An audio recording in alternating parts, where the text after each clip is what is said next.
My adopted daughter spent years trying to erase my biological daughter from our family and from her own life. Her whole scheme blew up at her graduation party. I didn't see it coming.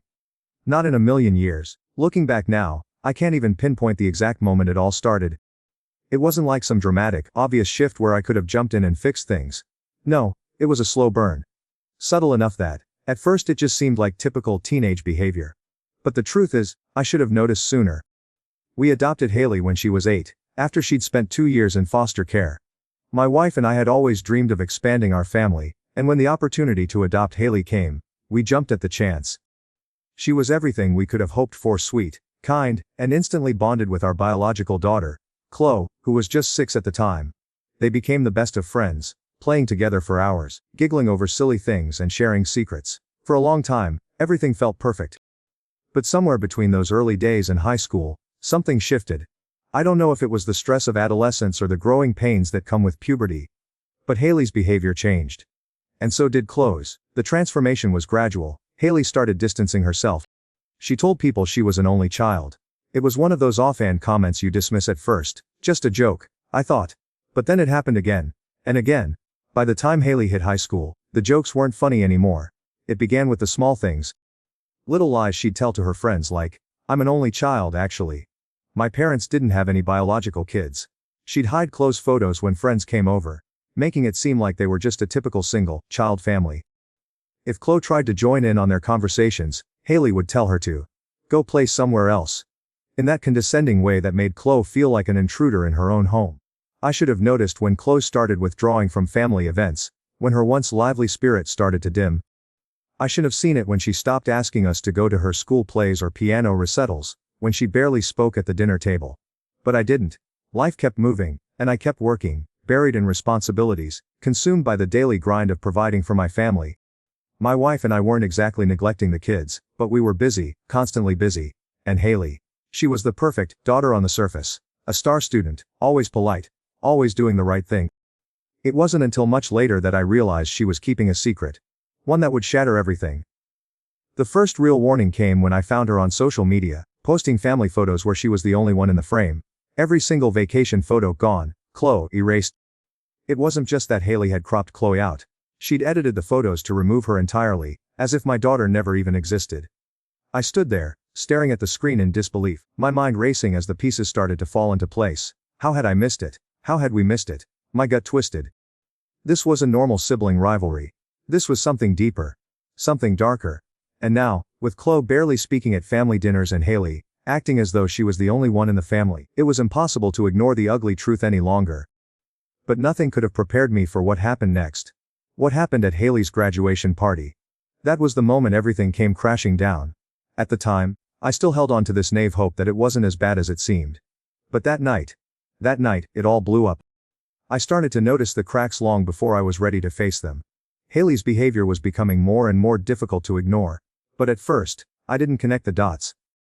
A few offhand comments here and there, a few moments where I could sense something off in the air, but I told myself it was just the stress of high school. Maybe she was going through a phase. Chloe, on the other hand, started retreating into herself more and more. At first, I thought it was just typical teenage moodiness.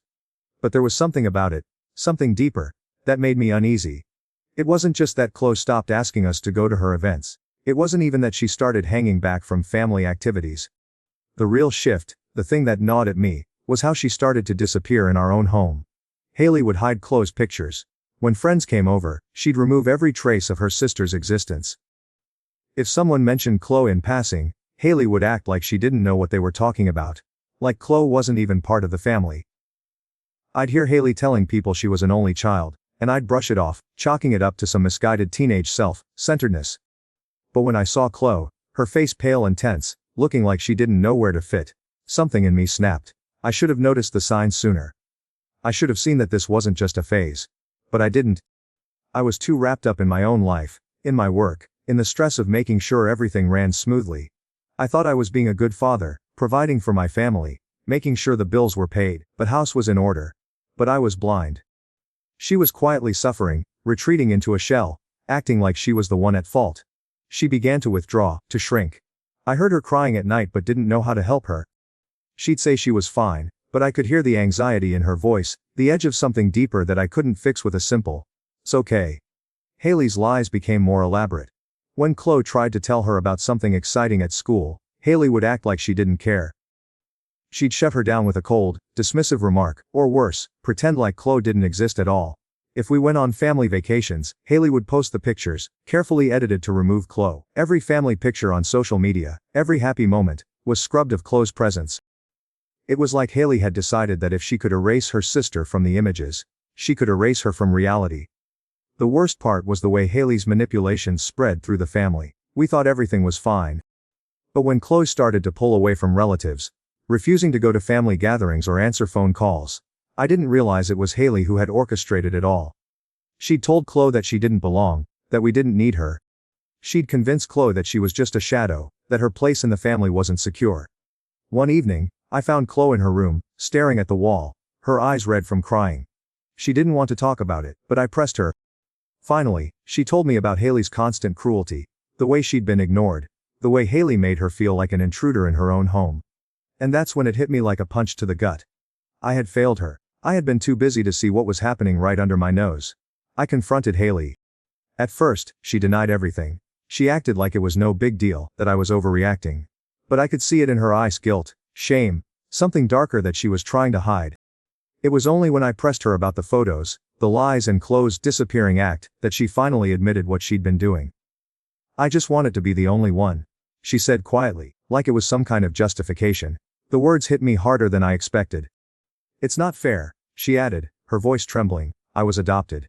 I never felt like I was really part of this family." I wanted to yell, to demand why she had been so cruel, but I couldn't. My heart was breaking for both of my daughters, for the mess I had let this become.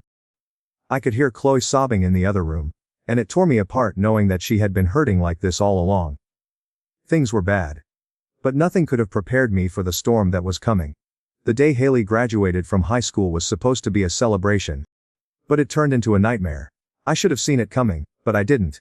At the party, Haley played a slideshow for the guests, showing photos from her childhood. I should have been proud of her. But as I watched, my heart sank. Photo after photo, every single one had been edited. Chloe was missing. In every single one, Haley was alone, as if Chloe had never existed. I looked around the room, searching for something, anything to explain why I hadn't seen this. But it was too late. That's when Mrs. Kim, Chloe's teacher, stood up. She'd been quietly observing the slideshow, and I could see her hesitation. Then, in front of everyone, she asked, "Where's your other daughter, Chloe?" Haley froze. It was like time stopped. "I don't have a sister," Haley said, her voice shaking. She tried to laugh it off, but there was nothing funny about it. That's when my sister pulled out her phone. "That's funny," she said, "because I have the original versions of those photos. The real ones." She started dropping them to everyone in the room. The images of both girls, smiling together, were suddenly everywhere. The silence in the room was deafening. I stood there, frozen, unable to breathe. My daughter's pain was on full display, and I had failed her. And that was when the truth came crashing down. The room was still. The weight of the truth hung thick in the air. Haley stood frozen, her face drained of color.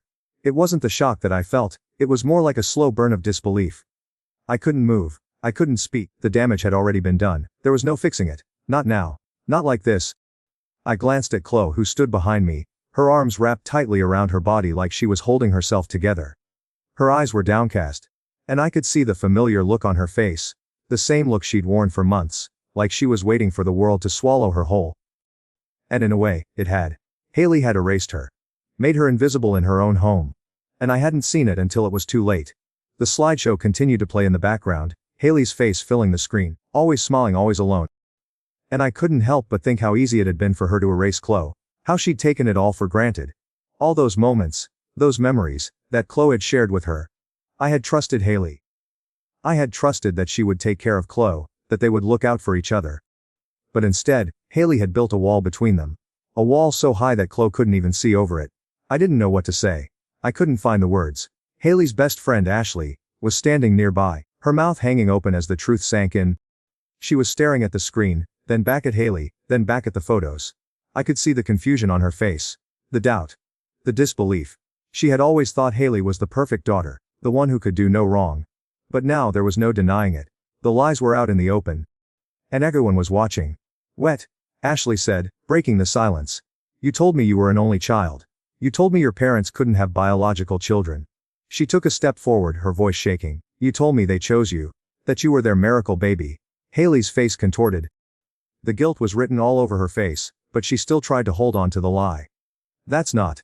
She started, but her words trailed off, as if she couldn't even convince herself anymore. Mrs. Kim didn't let her off the hook. No, she said firmly. This is not a misunderstanding.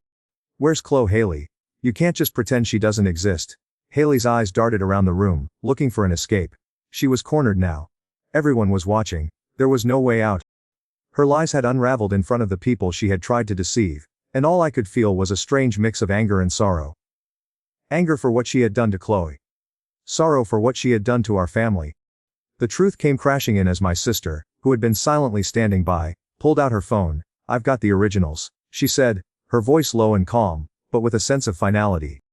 She started to drop the real photos, the ones where Chloe was right there beside Haley, smiling at the camera, sharing the memories that Haley had tried so hard to erase. I watched as people's faces shifted from confusion to realization. The truth was undeniable now. Haley's carefully crafted story was falling apart piece by piece. And with each new photo, the weight of the lie grew heavier. I looked over at Chloe. Her expression was unreadable. She wasn't angry. She wasn't yelling. She wasn't even crying. She just stood there, her hands clasped tightly together, as if she was holding on to whatever little piece of herself she could. She had been carrying this burden for so long, and now everyone could see it. They could see what Haley had done to her. They could see how she had been made invisible in her own home. I wanted to apologize to Chloe, to tell her that I hadn't known, that I should have seen it sooner. But the words wouldn't come. What could I possibly say that would make this right? Why didn't you tell us? I finally asked Haley, my voice barely above a whisper. I wasn't even sure if I was asking her or myself. How could we have missed this for so long? How could I have let her manipulate us all? I didn't want to lose you, Haley whispered back, her voice shaking. I didn't want to lose everything. My heart sank as I realized what she was saying. She had been so afraid of losing us that she'd tried to eliminate the very person who could take her place in our hearts. In her mind, Chloe was the competition. She thought if she could erase her, she could hold on to us forever. But instead, she had destroyed everything. And then, as the room fell into an uncomfortable silence, Chloe stepped forward. I saw her take a deep breath, and for the first time in what felt like forever, she held her head up high. I'm done being invisible, she said, her voice steady. I've been invisible for too long. She walked to the gift table, her hands shaking as she picked up the box she had brought with her. The box wasn't heavy, but it felt like it weighed a ton. Slowly, she turned it upside down and the contents spilled out. Birthday cards. Dozens of them. Each one addressed to her, from relatives who thought they were reaching out, connecting with their granddaughter, their niece. The cards hadn't even been opened, and Haley had stolen them. But that wasn't all. Chloe reached into the box and pulled out packages. Small ones, wrapped in birthday paper and Christmas paper. Some of them were so old they had started to yellow. Haley had intercepted them, pretending they had already been opened. And then, the necklace. The family heirloom that my mother had sent to Chloe. The same necklace that Haley had worn to a family dinner, and told everyone our mother had given it to her. Chloe let the necklace roll across the table, catching the light. My heart stopped. There was nothing left to hide anymore. The lies, the manipulation, the cruelty, it was all on the table for everyone to see. Do you have anything else to say for yourself? I asked Haley, my voice a mix of anger and disbelief. She shook her head, her face pale, tears welling up in her eyes. But she didn't speak. She didn't try to explain. She didn't say she was sorry. Not yet. The silence in the room felt suffocating. The weight of everything was finally settling in. This was real. This wasn't just some misunderstanding or a sibling squabble. Haley had systematically tried to erase Chloe from her life, from our family. And we had let it happen. The silence in the room was suffocating. Everyone had backed away, retreating into their own thoughts, unsure of what to do next. The photos continued to play behind Haley, looping in an endless stream of images where Chloe's face had been erased.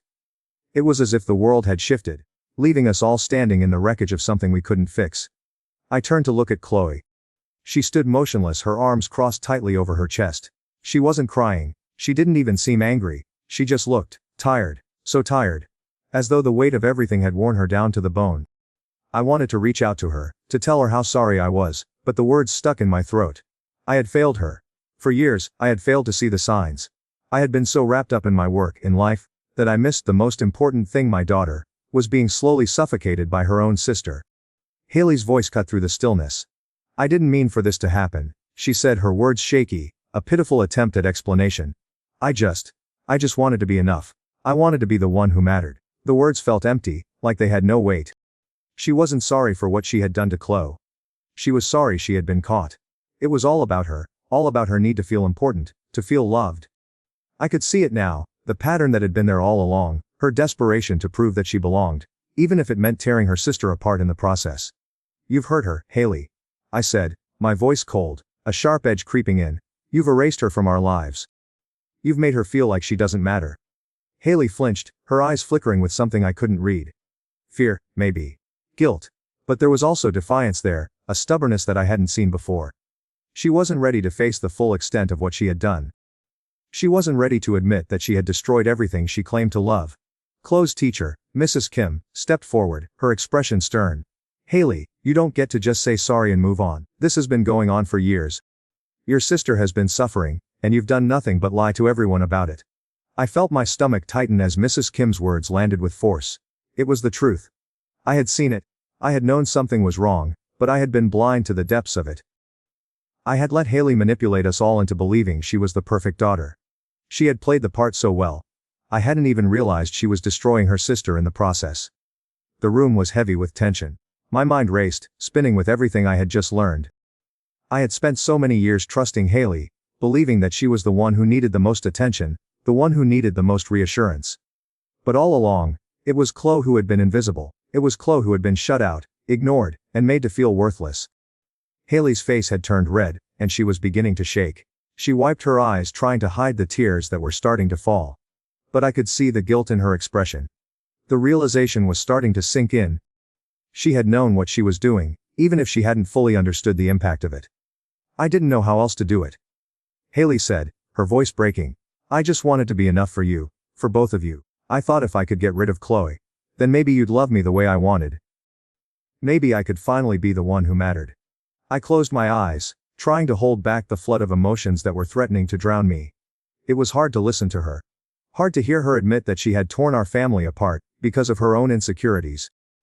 But at the same time, I couldn't ignore the fact that Chloe had been living in fear, living in the shadow of a sister who had made her feel small. I turned to Chloe, who was standing at the back of the room, her arms still tightly crossed. She looked so young, so fragile, and yet there was something in her eyes that felt older than her years.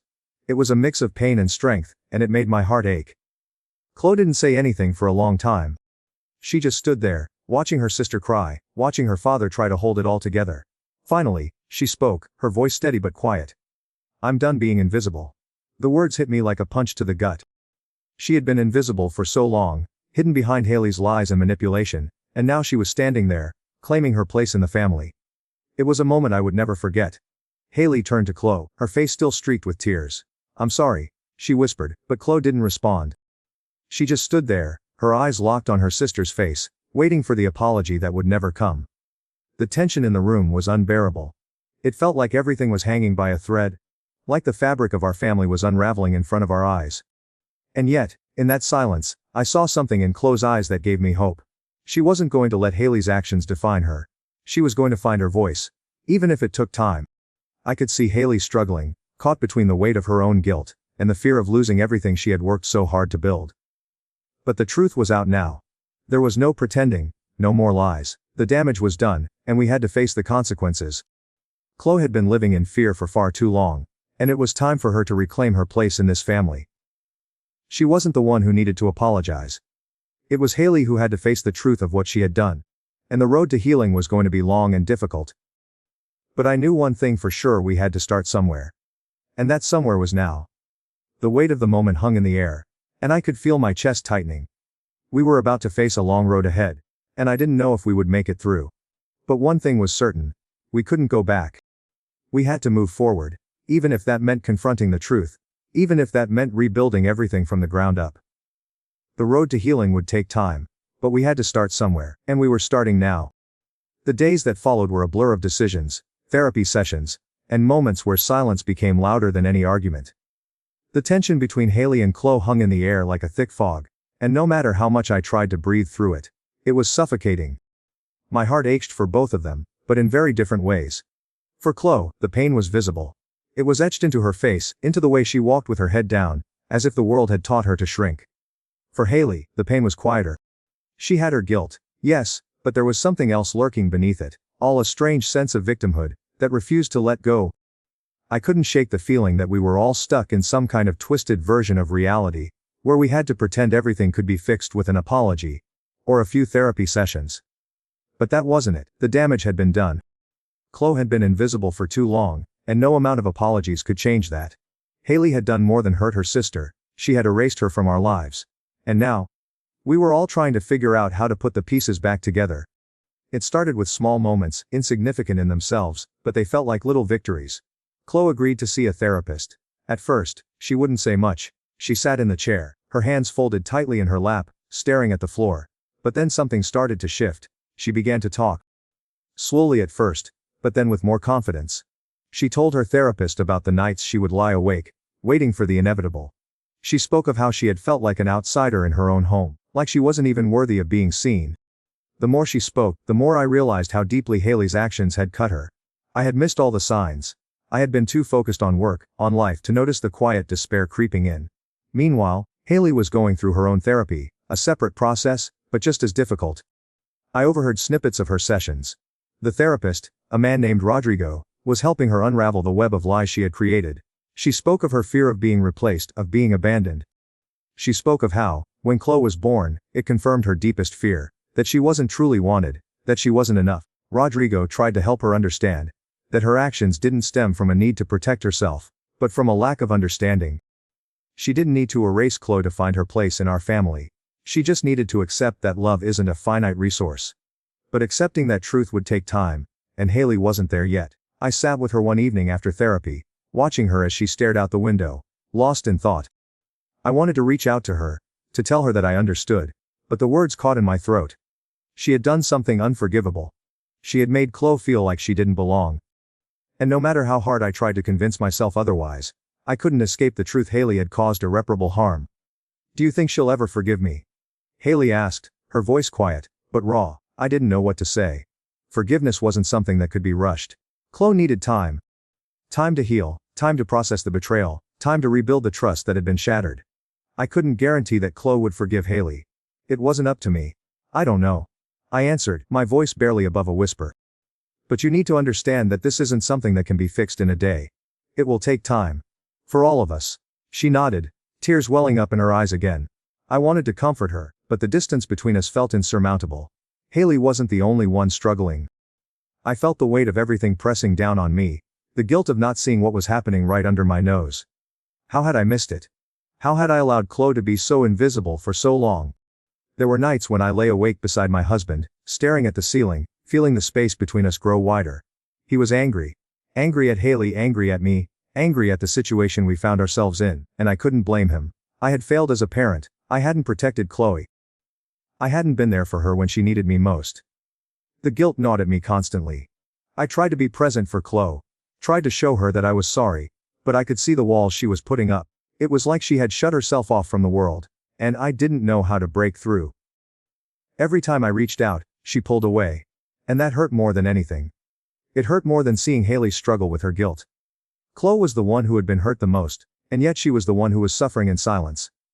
It took weeks for Chloe to finally open up fully to me. Weeks of therapy, of gentle coaxing, of trying to get her to understand that I was on her side, that I was here for her. One evening, she came downstairs and sat beside me on the couch. I could tell she was hesitant, unsure of how to start, but she finally spoke. I don't know how to trust you again, she said, her voice trembling slightly. How do I know you won't just ignore me again? Her words hit me like a punch to the gut. How could I answer that? How could I make her believe me when I had let her down so many times? I won't ignore you again, I whispered. I promise. It wasn't much.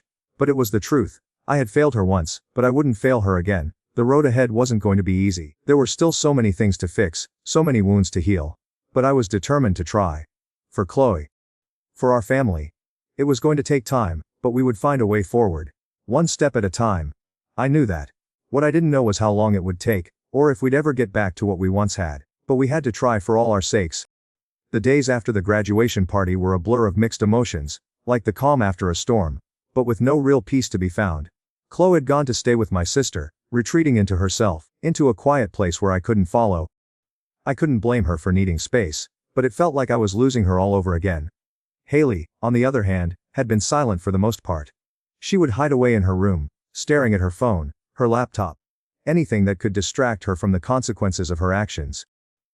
I could hear her sobbing at night, though she tried to keep it quiet, like she didn't want anyone to hear. It wasn't the guilt that bothered me most, it was the realization that Haley still didn't truly understand the depth of what she had done.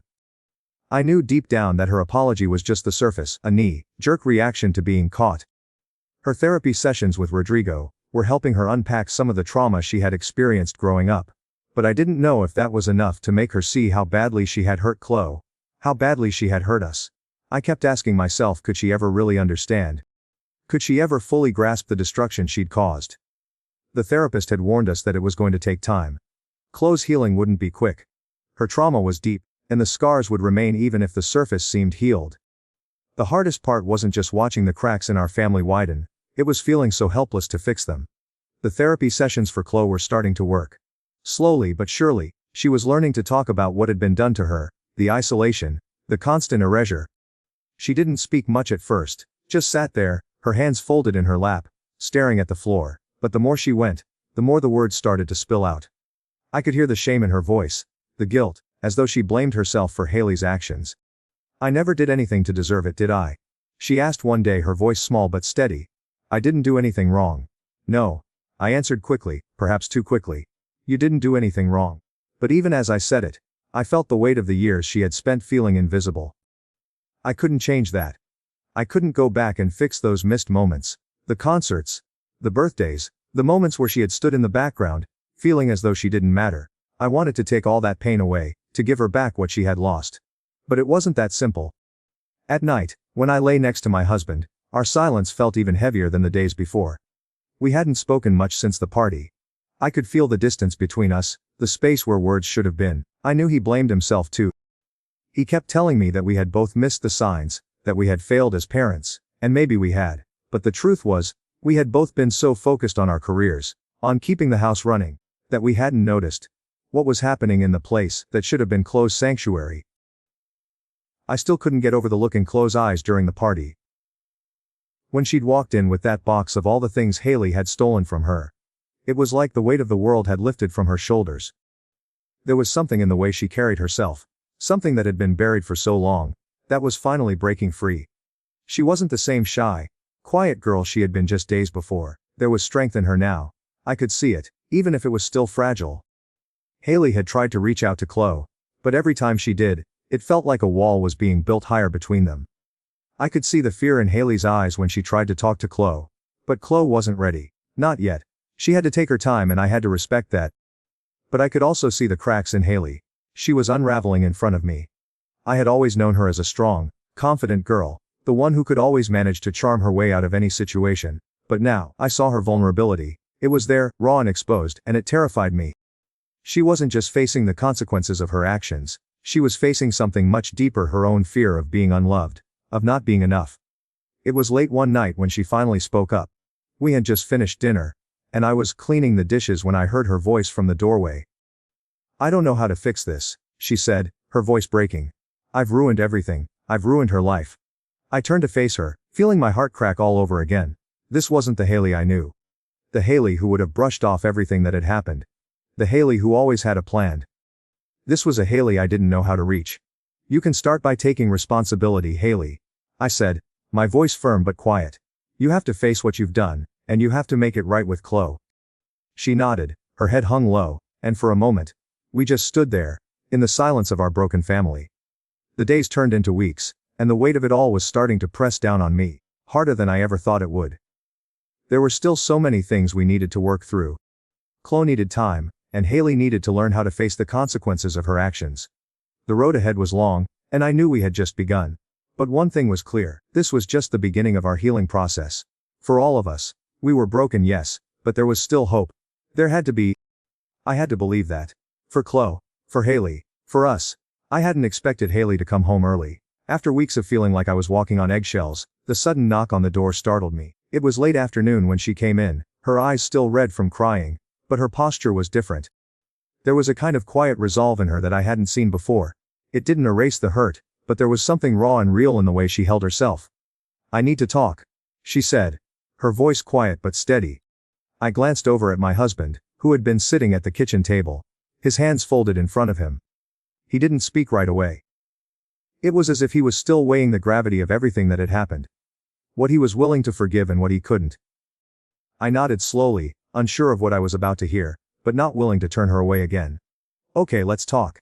She sat down, pulling her legs under her, her eyes darting from me to her father. It felt like she was measuring the distance between us. The house was silent except for the soft hum of the refrigerator, a constant reminder that life, somehow, had to keep moving. I know I've done things that I can't fix.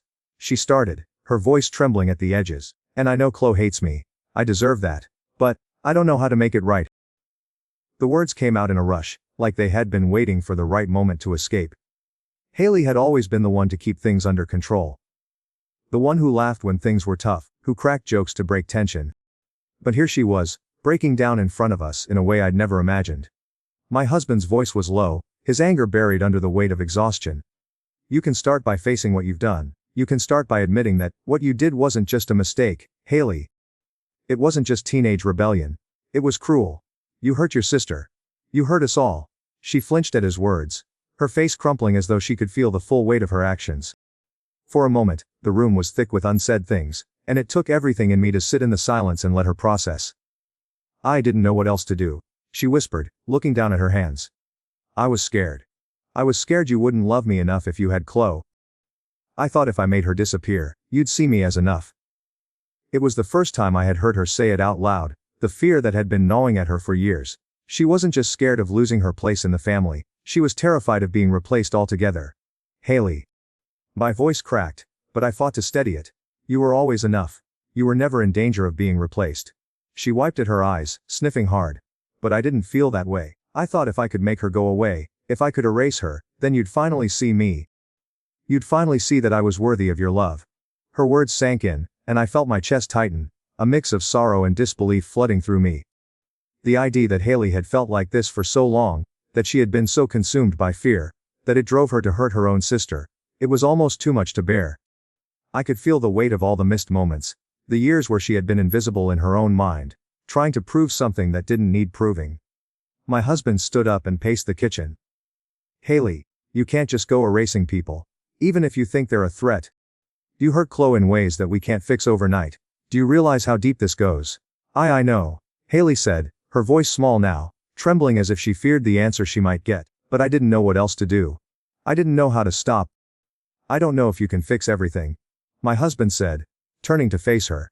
His eyes were soft but firm, the exhaustion in them telling a story of their own. But you've got to start by taking responsibility. Start by doing what you can for Chloe. You've got to show her you're sorry, and mean it. Haley nodded slowly, but I could see the struggle in her eyes. She wasn't ready to hear the full weight of what she had done. Not yet. I'll do whatever it takes, she whispered. It was a start. A small one, but it was something.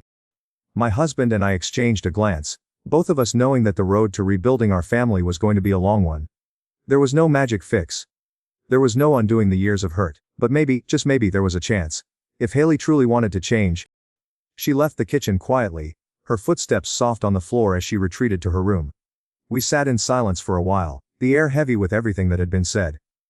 It was hard to think about what came next, but I knew one thing for sure, we couldn't go back. We couldn't undo the hurt, but we could move forward. Together. I stood up slowly, walking toward the window. Outside, the sun was setting, casting long shadows across the yard. There was something peaceful in the fading light, something that told me, this wasn't the end. It couldn't be. The morning after the family meeting, the house felt emptier, quieter. The remnants of our past were still lingering in every corner. The photos we had edited, the lies we had told ourselves, the words we hadn't said, and the pain we hadn't acknowledged. Yet there was something different now, an uneasy peace settling into the spaces between us, as if we were all trying to find our way back to each other, slowly, cautiously. Haley had left early for work, her footsteps light and distant, the door clicking shut behind her with an air of finality. It felt like she was trying to put some distance between herself and the rawness of last night. And I understood that. The reality of what had happened hadn't fully hit her yet, not in the way it had hit Chloe and me. Chloe was quieter than usual, her face unreadable as she sat at the kitchen table, her fingers tracing the rim of her coffee cup. She had been asking for space, time to process everything that had come to light. She didn't say much, But I could see it in her eyes, the exhaustion from the past few years, the relief that at least some of it was now on the surface. But there was also fear. Fear of trusting again, of letting herself be vulnerable, even with us. And I couldn't blame her for it. "We need to talk." My husband's voice broke through the stillness as he entered the room. His tone wasn't demanding, but it had the quiet weight of someone who knew there was something important left unsaid. I looked at him, his eyes tired but determined. His presence had shifted too in the past few weeks. The way he had started to be more present, more aware of everything that had been falling apart around us. "What about?" I asked, my voice a little strained. "About what happens now," he said, taking a seat next to me. His gaze went to Chloe, who hadn't moved from her place at the table. "About Haley, and what we do to fix this. To start making it right." I felt a lump form in my throat. Fixing it was a loaded word, wasn't it? There were no simple fixes here, not when the damage was so deep, when the years of manipulation and cruelty had left scars that could only begin to heal. But I knew he was right. We had to start somewhere. Maybe that somewhere was in the quiet moments of reflection. Maybe it was in the hard, messy conversations that would follow. Maybe it was in the way we chose to move forward day by day. Chloe finally looked up, her eyes locking with mine. There was a rawness in her gaze that made my heart ache. "Do you think she really gets it?" she asked softly, her voice tight. "Do you think Haley really understands what she did?" I opened my mouth, but the answer wasn't easy. "I think she's beginning to. But understanding doesn't make the hurt go away. It doesn't change the past."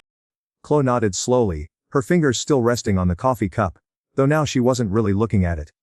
It just feels like it's all too late," she whispered, her eyes filling with unshed tears. "Sweetheart." I reached for her hand, squeezing it gently.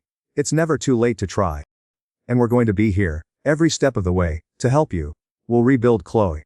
I know it's going to take time, but we'll do it together." She didn't answer at first, but the tension in her shoulders seemed to ease, even if just a little. After a moment, she looked up at me, her voice steadier than before. "I don't want to be invisible anymore, Mom. I don't want to feel like I don't matter." My heart broke as I heard her words. I'd failed her in ways I couldn't take back.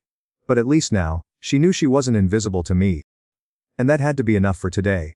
Later that afternoon, I stood by the window, staring out at the quiet street.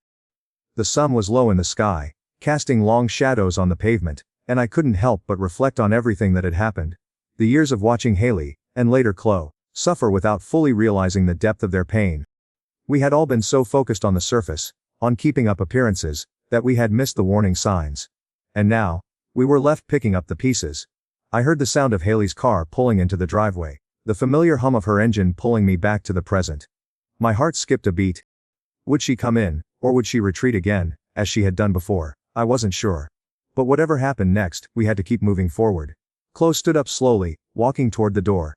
I followed her, unsure of what I was expecting. But when she opened it, I saw Haley standing there, her eyes a little red. But there was something softer in her expression now. It wasn't the defiant anger, or the bitterness that had been there in the past. It was something different, something fragile. As if unsure of how to begin, and then spoke, her voice quiet but determined. "Can we talk?" she asked. I glanced at Chloe, who met my gaze for a long moment. Finally, she nodded. "Yeah, we can." And in that moment, I realized something important. Healing wouldn't come from fixing everything at once. It would come from the small, difficult steps. From the conversations we hadn't had before, from the apologies we hadn't voiced.